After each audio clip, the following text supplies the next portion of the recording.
Assalamualaikum warahmatullahi wabarakatuh.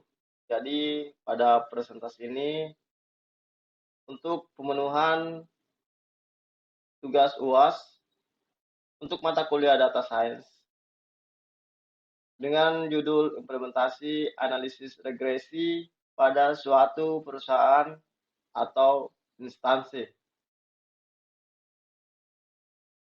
Dan kali ini pada studi kasus memprediksi risiko penyakit jantung.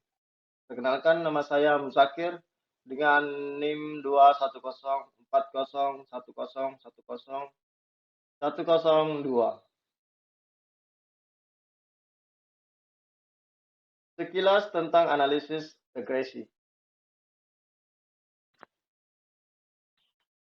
Analisis regresi adalah metode statistik yang digunakan untuk memahami hubungan antara satu atau lebih variabel independen, faktor prediktor, dengan satu variabel independen atau variabel target.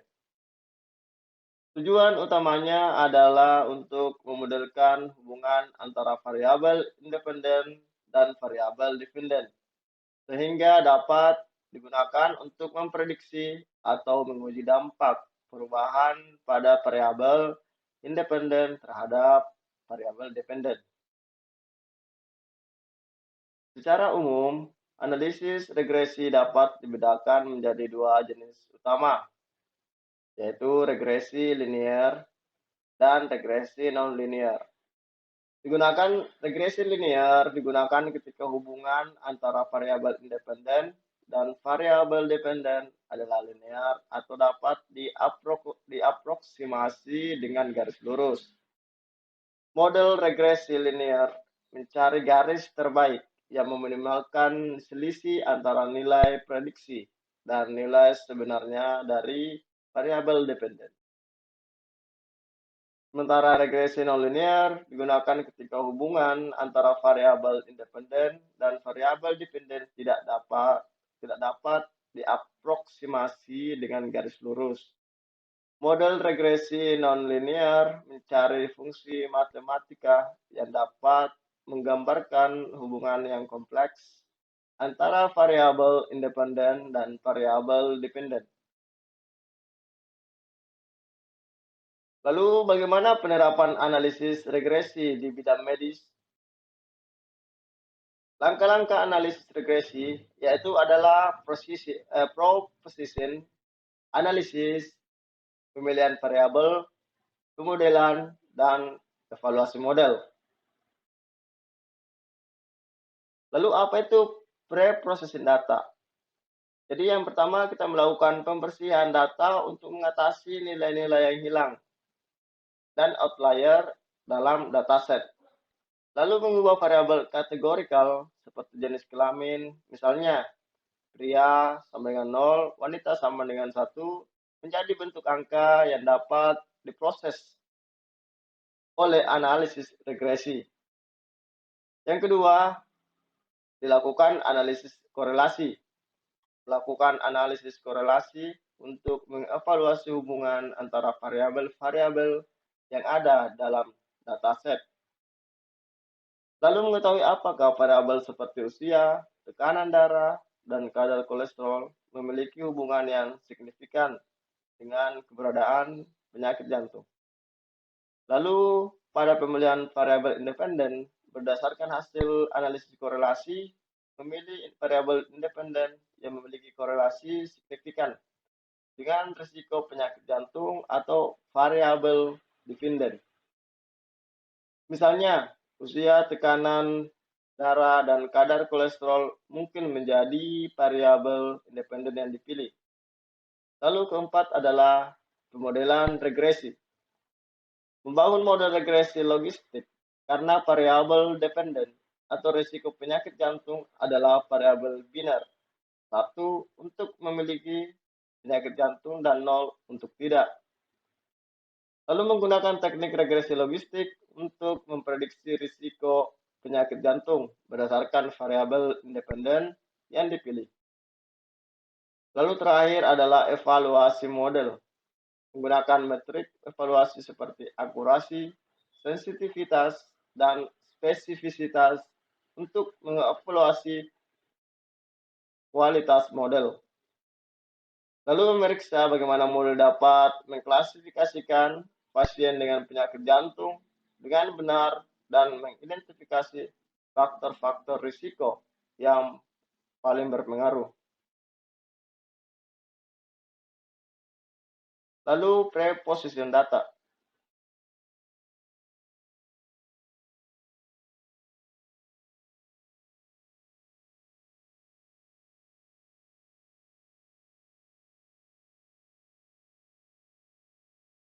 Kita jelaskan satu persatu. Yang pertama adalah preposition data. Berikut adalah contoh data yang digunakan dalam studi kasus implementasi analisis regresi dalam bidang medis untuk memprediksi risiko penyakit jantung. Dan terdapat pada sebuah tabel dengan atribut nomor, usia, jenis kelamin, riwayat merokok, tekanan darah dalam satuan mmHg, dan kadar kolesterol dalam satuan mg/dl, lalu riwayat penyakit jantung. Seperti pada nilai data, kita bisa lihat ada beberapa yang kosong pada baris ke-5 sampai baris ke-9. Pada contoh tabel di atas, terdapat beberapa entry yang tidak memiliki informasi tentang tekanan darah atau kadar kolesterol. Baris dengan nomor 5, 6, 7, 8, dan 9 memiliki nilai yang hilang pada kolom tekanan darah dan atau kadar kolesterol. Kondisi seperti ini umum terjadi dalam dataset yang sebenarnya karena ada beberapa pasien yang mungkin belum mengisi atau dilakukan pengukuran untuk parameter tertentu pada saat pengumpulan data. Oleh karena itu, penting untuk melakukan proses data dan mengisi nilai yang hilang sebelum melakukan analisis regresi. Untuk mengisi nilai yang hilang pada data tersebut dengan nilai rata-rata, kita akan menghitung nilai rata-rata dari kolom tekanan darah dan kadar kolesterol, dan kemudian mengisikan nilai tersebut pada entry yang memiliki nilai yang hilang pada kolom tersebut. Berikut adalah hasil setelah mengisi nilai yang hilang. Jadi nilai rata-rata tekanan darah itu kita jumlahkan lalu dibagi dengan nilai baris, jumlah baris, yaitu hasilnya adalah 133 mmHg, lalu nilai rata-rata kadar kolesterol adalah 207 mg/dl. Lalu berikut adalah hasil dari perhitungan nilai rata-rata, lalu kita isikan dengan kolom yang nilainya hilang, dan terdapat 133 pada baris ke-5 dan 6, baris ke-7, baris ke-8, dan baris ke-9. Lalu analisis korelasi. Untuk melakukan analisis korelasi pada tabel tersebut, kita akan melihat hubungan antara variabel.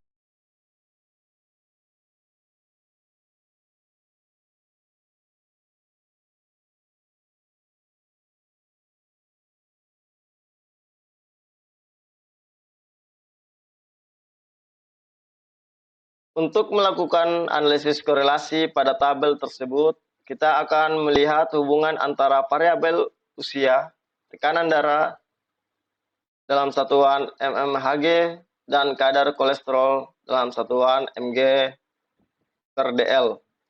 dengan variabel target riwayat penyakit jantung. Pada kasus ini, variabel target adalah variabel kategorikal ya atau tidak, sehingga kita dapat menemukan menggunakan korelasi poin biserial untuk mengukur korelasi antara variabel kategorikal dengan variabel numerik. Korelasi poin biserial mengukur hubungan antara variabel biner, dalam hal ini riwayat penyakit jantung, dengan variabel numerik, dalam hal ini usia, tekanan darah, dan kadar kolesterol. Perhitungan dalam analisis korelasi poin biserial. Korelasi poin biserial antara riwayat penyakit jantung dengan usia. Yang perlu kita perhitungkan adalah jumlah sampel N1, N0, terus rata-rata usia kelompok 1, rata-rata usia kelompok 0, rata-rata usia keseluruhan, rata-rata deviasi standar usia keseluruhan, Z-score dengan nilai 0, dari perhitungan terdapat 0,93 dan korelasi poin biserial terdapat nilai 0,22. Dan ini adalah korelasi poin biserial antara riwayat penyakit jantung dengan usia. Lalu setelah kita perhitungkan dengan variabel yang lain seperti variabel dengan usia, variabel dengan tekanan darah, dan kadar kolesterol. Dan korelasi poin biserial 0,218 bisa diinterpretasi sebagai berikut, yaitu terdapat korelasi yang lemah atau negatif antara usia pasien dan riwayat penyakit jantung. Hal ini menunjukkan bahwa semakin tua usia seseorang, cenderung memiliki riwayat penyakit jantung yang lebih tinggi. Lalu yang kedua, riwayat penyakit jantung dengan tekanan darah. Korelasi poin biserial 0,022, interpretasi tidak terdapat korelasi yang signifikan antara tekanan darah pasien dengan riwayat penyakit jantung. Hubungan antara tekanan darah dan riwayat penyakit jantung tampaknya lemah atau tidak ada korelasi yang signifikan. Lalu berikutnya adalah riwayat penyakit jantung dan kadar kolesterol. Korelasi poin biserial 0,275 bisa diinterpretasi sebagai berikut, yaitu terdapat korelasi yang lemah dalam arti positif antara kadar kolesterol pasien dengan riwayat penyakit jantung. Hal ini menunjukkan bahwa semakin tinggi kadar kolesterol seseorang, cenderung memiliki riwayat penyakit jantung yang lebih tinggi. Memilih variabel independen. Memilih variabel independen. Berikut adalah interpretasi hubungan antara variabel independen dengan variabel kategorikal riwayat penyakit jantung berdasarkan nilai korelasi tersebut. Dalam hal ini ada usia, tekanan darah, dan kolesterol. Dengan poin biserial 0,465, terdapat korelasi yang lemah positif antara usia pasien dengan riwayat penyakit jantung. Semakin tua seseorang, semakin cenderung memiliki riwayat penyakit jantung yang lebih tinggi. Lalu tekanan darah dengan korelasi poin biserial 0,62, terdapat korelasi yang lemah dalam arti positif antara tekanan darah pasien dengan riwayat penyakit jantung. Artinya, semakin tinggi tekanan darah seseorang, cenderung memiliki riwayat penyakit jantung yang lebih tinggi.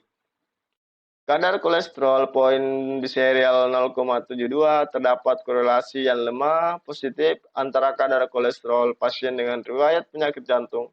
Semakin tinggi kadar kolesterol seseorang, semakin cenderung memiliki riwayat penyakit jantung yang lebih tinggi.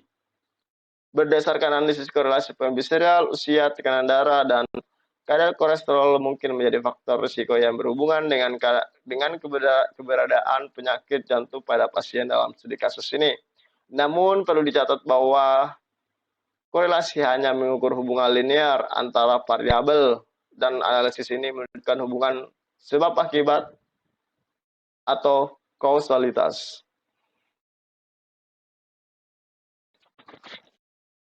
Yang berikutnya adalah pemodelan regresi. Pemodelan regresi itu adalah mengubah variabel kategorikal menjadi bentuk angka. Kita akan mengubah variabel jenis kelamin dan riwayat penyakit jantung menjadi bentuk angka. 0 untuk pria dan tidak, 1 untuk wanita dan ya. Selain itu, kita akan mengubah variabel merokok menjadi bentuk angka 0 untuk tidak dan 1 untuk ya. Dan mengubah variabel kategori menjadi bentuk angka, kita akan menemukan tabel menjadi seperti ini. Untuk membangun model regresi logistik, kita akan menggunakan algoritma regresi logistik dari library Sklearn yang telah diimpor sebelumnya. Library Sklearn menyediakan kelas logistik regression yang memungkinkan kita untuk membuat dan melatih model regresi logistik. Yang pertama kita lakukan adalah melakukan impor, lalu membaca data, melakukan inisialisasi variabel independen atau fitur, dan variabel independen atau target. Lalu melakukan pembagian data menjadi data pelatihan dan data uji 80% dengan 20%. Lalu kemudian membangun model regresi logistik, melakukan prediksi, melakukan evaluasi model, dan terakhir adalah menampilkan hasil evaluasi. Dalam contoh ini kita akan menggunakan kelas logistic regression dari library Sklearn linear model untuk membangun model regresi logistik. Setelah model dibangun dengan menggunakan kata pelatihan X-train dan Y-train, kita melakukan prediksi pada data uji X-test dengan menggunakan fungsi predict tanda kurung. Selanjutnya kita akan melakukan evaluasi model dengan menghitung akurasi, confusion matrix, dan classification report dengan menggunakan library Sklearn matrix. Lalu hasil dan temuan. Analisis data dalam data science melibatkan penggunaan metode dan alat untuk mendapatkan pemahaman yang lebih dalam tentang pola, tren, dan wawasan yang terkandung dalam data. Dan proses hasilnya seperti berikut. Terdapat akurasi model 80, composition matrix, dan classification report. Dan temuan yang kita temukan adalah akurasi model adalah sekitar 80%, yang berarti model berhasil memprediksi dengan benar 80% data uji. Dari confusion matrix kita dapat melihat bahwa model telah berhasil memprediksi dengan benar satu data pada kategori tidak atau 0 dan 2 pada kategori ya atau 1. Tetapi salah memprediksi satu data pada kategori tidak atau 0 dan 0 data pada kategori ya atau 1. Dari classification report kita dapat melihat metrik precision, recall, dan F1 score untuk masing-masing kategori tidak dan ya. Precision adalah rasio data positif yang diprediksi benar dari semua data yang diprediksi positif. Recall adalah rasio data positif yang diprediksi benar dari semua data positif yang sebenarnya. F1 score adalah nilai rata-rata harmonis dari precision dan recall. Dari classification report, kita juga dapat melihat nilai precision, recall, dan F1 score secara keseluruhan atau weighted average yang memberikan gambaran kinerja model secara keseluruhan. Yang terakhir adalah kesimpulan. Jadi kesimpulan dengan menggunakan analisis regresi logistik, rumah sakit dapat membangun model prediksi yang dapat membantu mengidentifikasi pasien dengan risiko penyakit jantung yang tinggi. Yang kedua adalah implementasi analisis regresi dalam bidang medis, memungkinkan rumah sakit untuk mengambil tindakan lebih dini dan lebih tepat dalam mencegah dan mengelola penyakit jantung, sehingga meningkatkan perawatan pasien dengan kualitas hidup mereka. Jadi kesimpulan ini memberikan gambaran tentang bagaimana analisis regresi logistik dapat digunakan dalam bidang medis untuk memprediksi risiko penyakit jantung dan bagaimana hasil analisis tersebut dapat memberikan wawasan yang berguna bagi rumah sakit atau lembaga kesehatan dalam meningkatkan pelayanan kesehatan kepada pasien.